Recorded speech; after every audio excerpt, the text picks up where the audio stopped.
श्रीमते रामानुजाय नमः। श्रीराममङ्गलम्। मङ्गलं कौसलेन्द्राय महनीय गुणाब्धये चक्रवर्तितनुजाय सार्वभौमाय मङ्गलम्।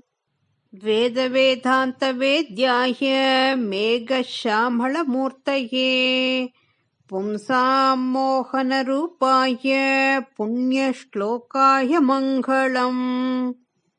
विश्वामित्रान्तरङ्गाय मिथिलानगरीपतेः भाग्यानां परिपाकाय भव्यरूपाय मङ्गलम्।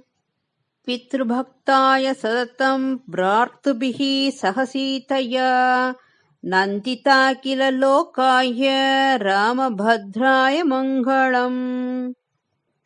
त्यक्तसाकेतवासाय चित्रकूटविहारिणे सेव्याय सर्वयमिनां धीरोदाराय मङ्गलम्।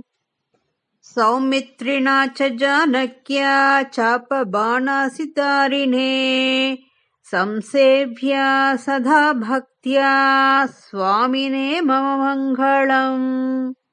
दण्डकारण्यवासाय कण्डितामरशत्रवे कृध्रराजाय भक्ताय मुक्तिदायास्तु मङ्गलम्। सादरं सबरीतत् फलमूलाभिलाषिने सौलभ्यपरिपूर्णाय सत्त्वोत्रिक्ताय मङ्गलम्। हनुमत्समवेताय हरीशाभीष्टदायिने वालीप्रमदनायास्तु महाधीराय मङ्गलम्। श्रीमते रघुवीराय सेतुल्लङ्घितसिन्धवे जितराक्षसराजाय रणधीराय मङ्गलम्।